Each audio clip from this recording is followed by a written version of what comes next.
Bonjour à tous, j'espère que vous allez excellemment bien. Aujourd'hui, on se retrouve pour parler cyclisme, pour parler Tour d'Italie, pour faire la présentation de la première étape de ce Giro et où on se retrouvera tous les matins à 7 heures pour faire la présentation de l'étape du jour, présentation détaillée avec notamment un retour sur des arrivées précédentes dans cette journée. On parlera également d'un coureur peut-être méconnu qui est né dans la région. On parlera stratégie, parcours, bien entendu comme d'habitude, et puis mes favoris et le programme télé de cette journée. N'hésitez pas à vous abonner à la chaîne, à réagir dans les commentaires, à mettre un pouce bleu, à partager la vidéo sur les réseaux sociaux, notamment auprès de vos proches, si vous pensez que ça peut les intéresser. Dans les commentaires, n'hésitez pas à me donner vos favoris. N'hésitez pas également à répondre au sondage dans l'onglet communauté sur la chaîne. Pendant ces 3 semaines de course, il y aura pas mal de sondages, notamment pour savoir si vous êtes en accord avec moi sur mes favoris du jour ou sur la stratégie, par exemple, de cette étape où je vous poserai parfois des questions un petit peu différentes sur la course pendant ces 3 semaines. Donc n'hésitez pas régulièrement à aller voir l'onglet communauté. Quand vous vous abonnez à la chaîne, vous pouvez également rajouter la petite cloche, comme ça vous êtes au courant de toutes les vidéos qui sortent sur la chaîne. Et puis plus vous cliquez rapidement sur une notification, plus cette vidéo est mise en avant par l'algorithme de YouTube. Et puis donc n'hésitez pas, je rappelle le programme de cette semaine, de ces 3 semaines de course. 7 heures présentation de l'étape, 21 heures débrief de la journée, parfois 21h15.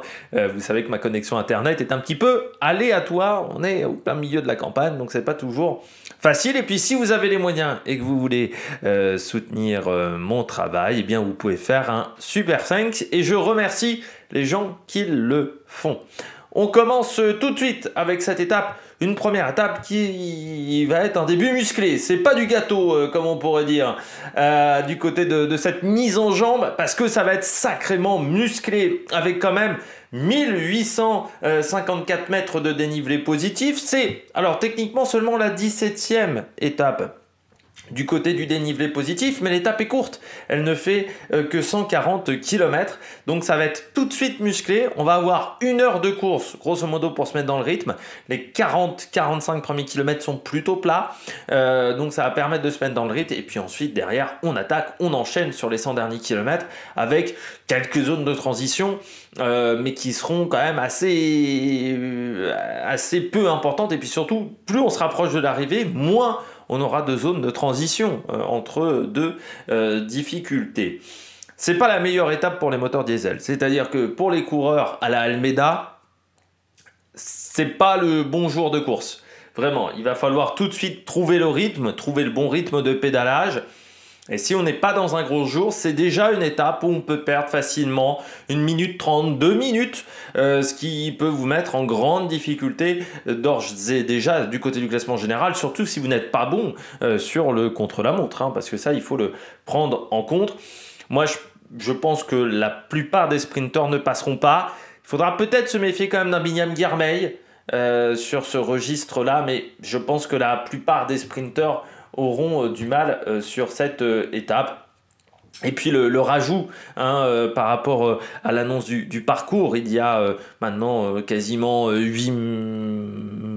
On est à 5 plus 3, oui, 8 mois, quasiment 8 mois. Quand le parcours avait été annoncé fin octobre, début novembre, eh bien, on a rajouté une bosse au programme de cette journée pour encore durcir cette épreuve. Donc ça va vraiment pas être de la tarte pour les coureurs. Pour cette édition, cette 107e édition du Giro d'Italie. On regarde tout de suite la présentation du parcours. Le parcours de cette première étape extrêmement musclée du côté de Turin. On partira donc de Venaria Reale pour aller à Turin. Il faut savoir que Venaria Reale, c'est dans la banlieue de Turin, c'est pas très loin de Turin.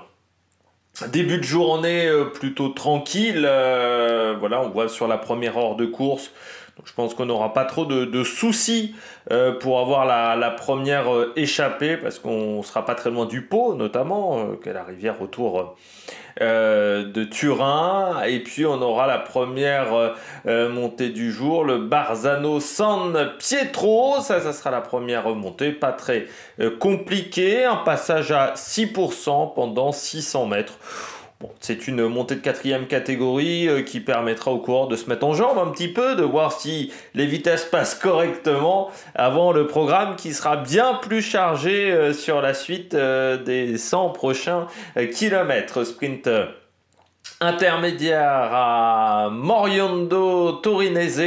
1 km à 6,6% de moyenne, c'est au kilomètre 59. Je rappelle, sprint intermédiaire qui ne donne que des points au classement du maillot cyclamen, qui ne donne pas des secondes de bonification. Il y aura un deuxième sprint, enfin même 2 autres sprints qui donneront des secondes de bonification, parce que c'est la nouveauté du Giro 2024. Le passage par le Superga avec 8 km à 4,3% de moyenne. Ça sera au kilomètre 79, c'est-à-dire qu'on sera déjà à moins, on aura déjà dépassé la mi-journée à ce moment-là de la course, parce qu'on sera à une soixantaine de kilomètres de l'arrivée. Le Superga, on a l'impression comme ça que c'est pas très dur, sauf que ce passage-là, pendant 2 km, il est sur des routes qui sont assez étroites. Donc ça, c'est à prendre en compte, c'est-à-dire que surtout avec un peloton qui sera dans son premier jour de course, il n'y aura pas de la place pour tout le monde, donc ça risque de rouler rapidement en amont de cette bosse du Superga. Et puis ensuite, derrière, on redescend pour passer une première fois sur la ligne d'arrivée à Turin. Mais avant de passer une première fois sur la ligne d'arrivée à Turin, eh bien, il y aura l'Intergiro, la nouveauté 2024, le retour de l'Intergiro. Alors ce classement de l'Intergiro qui donnera 8 points au classement du maillot cyclamen, mais surtout 3 secondes de bonification. Et oui, il n'y aura pas que ce sprint bonification, il y aura également ce passage-là qui donnera des secondes de bonification. On sera au Corso Moncalieri. Et puis ensuite, donc cette montée de Bivio di San Vito, qui n'est pas au classement de la montagne, mais qui sera une belle montée compliquée. 1,5 km à 8,6% de moyenne, côte que l'on prendra à 2 reprises. Premier passage au kilomètre 108, deuxième passage au kilomètre 138, c'est-à-dire à 3 km de l'arrivée. Il y aura une dernière difficulté au classement de la montagne, col de deuxième catégorie, le Colle della Maddalena, le col de la Madeleine en version française, 7 km 1 à 6,6 de moyenne, et ça c'est extrêmement compliqué, ce Colle della Maddalena, 7,1 km et surtout un passage à 8,7%, 8,3%. Dès le premier jour de course, on aura des pourcentages au-delà de 8% qui devraient permettre à des punchers de s'isoler, et à un petit groupe de s'isoler surtout avant le final autour de Turin. Et ce Bivio di San Vito, peut-être que la victoire se jouera dans ce Bivio San Vito, certainement, avec ce 1,5 km à 8,6% de moyenne avant d'arriver à Turin. On regarde tout de suite le Garibaldi pour vous montrer le final. Alors là, c'est le Garibaldi officiel du côté du Giro, que vous pouvez télécharger directement sur le site du Giro si vous le voulez. Donc vous voyez la montée finale avec le sommet, donc à 3 km de l'arrivée.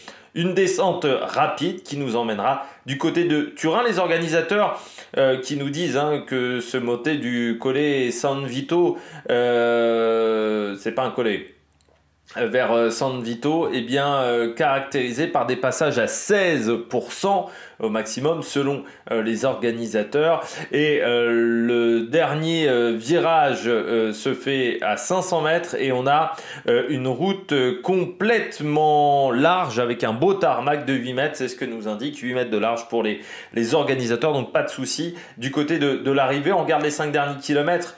Au niveau des différents virages, eh bien vous voyez cette descente qui sera assez rapide. Pas de grands virages à part cette épingle, cet enchaînement-là qui peut être compliqué juste avant les 2 derniers kilomètres, mais il faudra faire attention. On sera en ville, ça veut dire qu'il peut y avoir des traces d'huile, des traces d'essence qui peuvent vraiment graisser la route et rendre la route très glissante. Donc il faudra quand même se méfier sur le parcours, parce qu'en ville, les descentes peuvent être beaucoup plus techniques Donc il faudra faire quand même attention. Et donc vous voyez, hein, ce dernier virage qui est à 600-500 mètres de l'arrivée, donc avec ses 8 mètres de large pour la dernière avenue de cette étape. On regarde la météo en regardant la carte de cette course, hein. Donc vous voyez, quand je vous disais Venaria Reale, c'est dans la banlieue de Turin, et on montera voilà, un petit peu dans les montagnes derrière, pour rejoindre ensuite Turin avec ce circuit final. Un vent qui sera assez faible, hein, du côté de la météo, avec des conditions nuageuses, hein. Ça sera, alors il y aura quelques passages ensoleillés, mais ça sera majoritairement nuageux, peu de vent et des températures aux alentours de 19 degrés, donc des températures tout à fait raisonnables pour faire le cyclisme. On sera beaucoup mieux qu'en 2022 où il faisait très chaud, mais ça on va aller en parler tout de suite avec le retour sur l'histoire de cette étape. On regarde un petit peu l'histoire de cette étape. Alors on va commencer par la ville de départ, qui est la ville de... Hop là, je vais retrouver le nom, de Venaria Reale.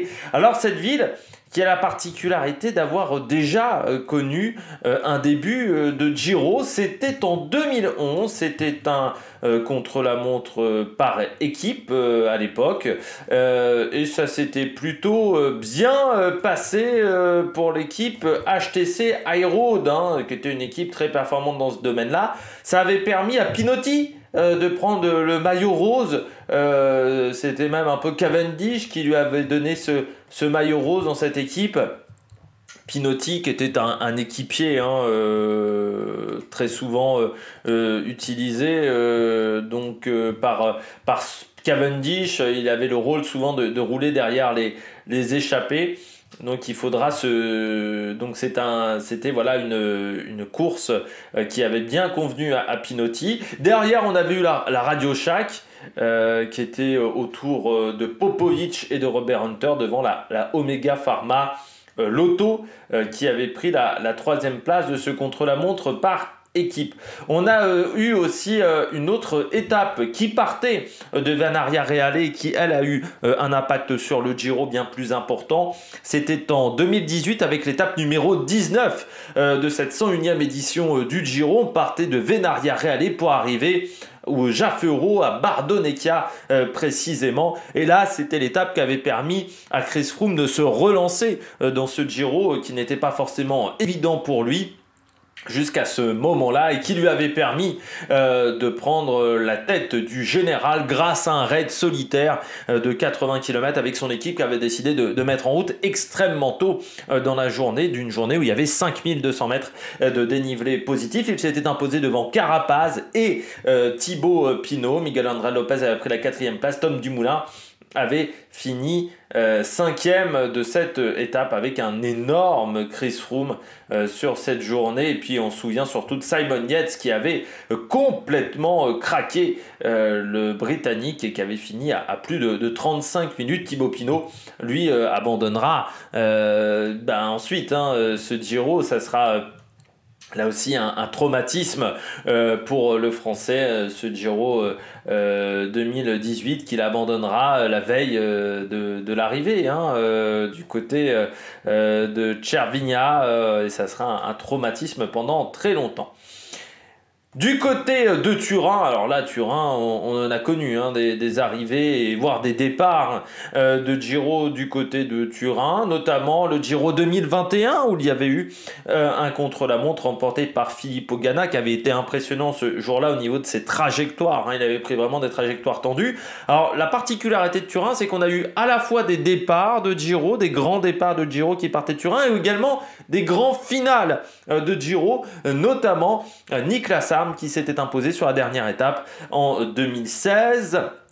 Et puis Ivan Basso avait gagné un contre-la-montre également, qui est arrivé du côté de Turin. Alors bien entendu, Turin c'est connu également pour cette grande classique, semi-classique, la course la plus ancienne du calendrier cycliste, Milan-Turin, qui a été remportée cette année par Alberto Bettiol, mais qui n'arrivait pas à Turin en 2024.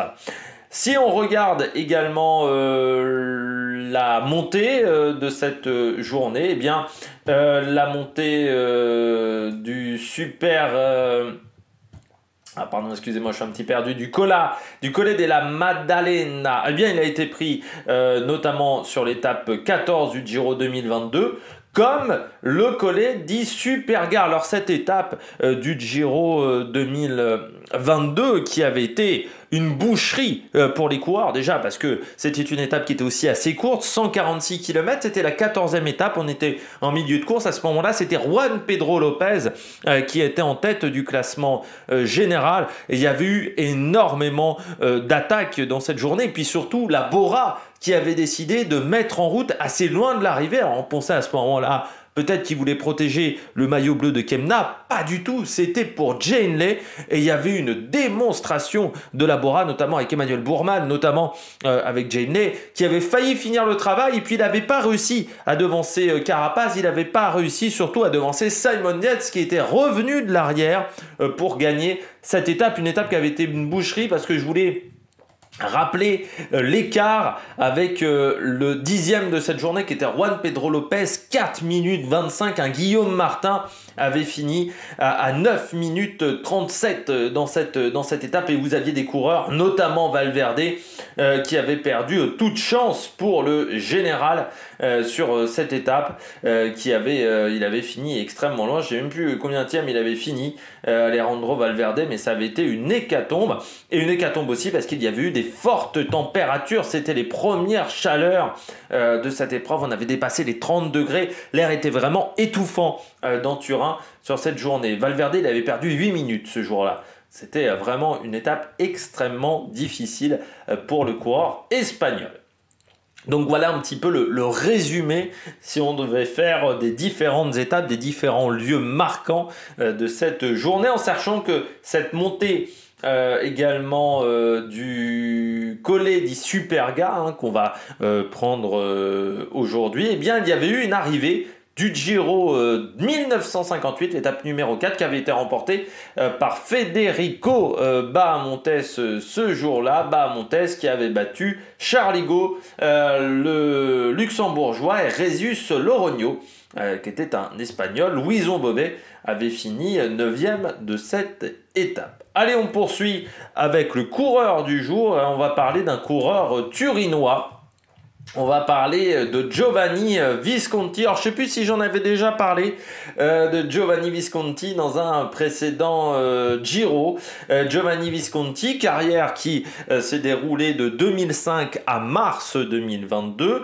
Coureur qui a eu quand même un petit palmarès dans ses jeunes années juniors, notamment vainqueur du Tour des Flandres, espoir en 2004, et puis champion d'Europe espoir. Alors, à l'époque, il n'y avait pas de championnat d'Europe élite à ce moment-là, et ça c'était devant Jérémy Roy, parce que c'est vrai qu'on oublie assez souvent, c'est qu'en France on a eu pas mal de coureurs qui étaient bons chez les espoirs, et puis chez les élites ça marchait pas toujours ensuite à la perfection. Vainqueur d'une course dès sa première année chez les professionnels, c'était la Coppa Sabatini, belle semi-classique italienne. On l'a considéré très vite comme un jeune très prometteur, et puis surtout on voulait que ça soit le nouveau Bettini, parce que quand il arrive en 2005, Bettini allait encore avoir des grands résultats, mais c'est vrai que Bettini était vieillissant. Alors Bettini va encore obtenir des titres de champion du monde, il a été champion olympique également, mais c'est vrai qu'on commençait à vouloir trouver les nouvelles pépites à la place de Bettini, et puis Cipollini venait d'arrêter aussi en 2005.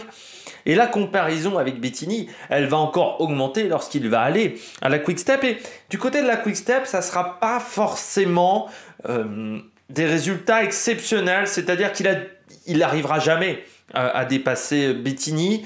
Alors il va remporter des semi-classiques italiennes, mais il va avoir du mal sur les Ardennaises, où il va aller en fait au final assez peu souvent sur les Ardennaises sur sa carrière, alors qu'il avait quand même des qualités intéressantes.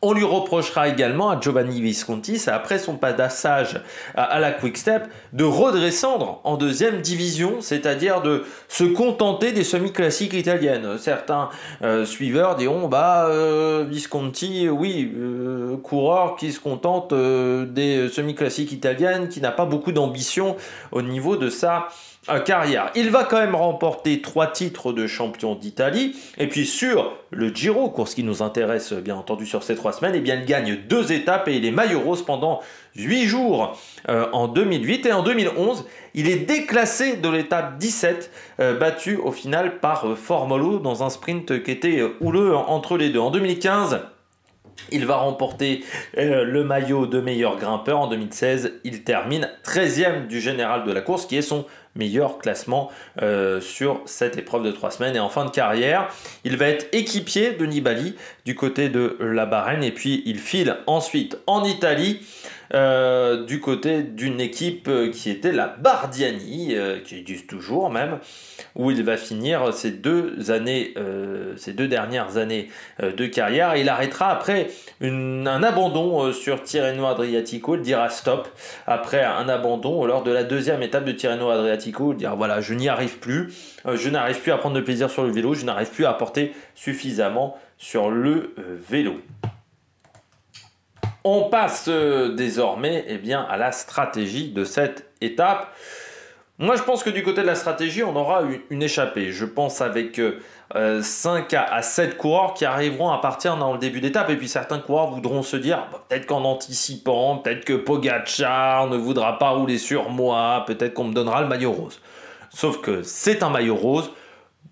Même si Pogacar ne voulait pas du maillot rose, d'autres équipes vont rouler parce que c'est une première étape, parce qu'un maillot rose, eh bien si on peut le récupérer, on fait tout pour le récupérer. C'est comme le maillot jaune, c'est des maillots qui sont mythiques dans une garde-robe de coureurs cyclistes professionnels.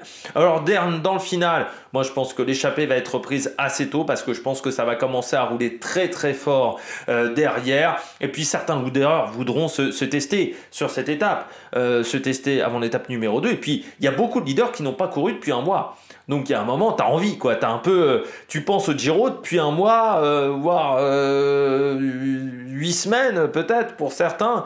Donc il y a un moment, tu as envie, quoi. Tu as envie de lâcher les chevaux. Et forcément, il y aura beaucoup d'envie de la part des leaders, je pense. Je vois bien la victoire d'un leader ou d'un puncher qui arriverait à suivre les meilleurs et qui contrerait peut-être dans cette dernière difficulté à 3 km de l'arrivée. Du côté de mes favoris sur cette étape, je rappelle que j'enregistre, nous sommes le 3 mai, il est 19h10, et bien je mets Tadej Pogacar parce qu'on a l'avantage d'avoir un leader et un favori et un très bon puncher. Donc ça, c'est vraiment le package excellent. Daniel Felipe Martinez, parce que sur le Tour de l'Algarve, il avait sorti de sa roue de manière assez violente, je vais arriver à faire une phrase en français, Remco Evenepoel, donc je me dis, bon, s'il a le punch de cette épreuve-là, ça peut peut-être le faire, surtout que Bora a des ambitions, avec notamment un top 5, et puis Alaphilippe, parce que Julien Alaphilippe, qui fait pas peur du côté du général, pourrait en profiter pour partir dans la dernière montée. Mais il faudra courir de manière intelligente du côté de Julien Alaphilippe, pas faire trop d'efforts trop tôt. Et puis je termine avec une grosse cote, comme d'habitude. J'ai mis Narvaez, au cas où on est une dizaine, quinzaine de coureurs dans un petit groupe. Pourquoi pas Narvaez avec sa pointe de vitesse. Il faut s'en méfier du Colombien qui est capable d'être très performant sur ce type d'arrivée. Du côté du programme télé, eh bien le départ à 13h50 sur Eurosport 1, étape en intégralité. Les rois de la pédale à partir de 13h20. Autour de Guillaume Di Grazia. Et puis pour les passages clés de cette journée, pour ceux qui le veulent savoir, eh bien le Barzano di San Pietro, ça sera entre 14h56 et 15h02, donc la première montée du jour, après à peu près 1 heure de course. On aura le Superga entre 15h38 et 15h49. L'Intergiro, lui, sera entre 16h10 et 16h24, avec une arrivée prévue entre 17h05 et 17h26. Prévoyez peut-être même un petit peu avant 17h05 parce que ça peut sacrément s'activer sur cette étape. Eh bien nous, on se retrouve ce soir à 21h. N'hésitez pas à réagir dans les commentaires. N'hésitez pas à aller voir les petits sondages dans l'onglet communauté. Et puis eh bien nous, on se retrouve pour de nouvelles aventures. N'hésitez pas à vous abonner. Allez, ciao ciao sur l'Amérique Production.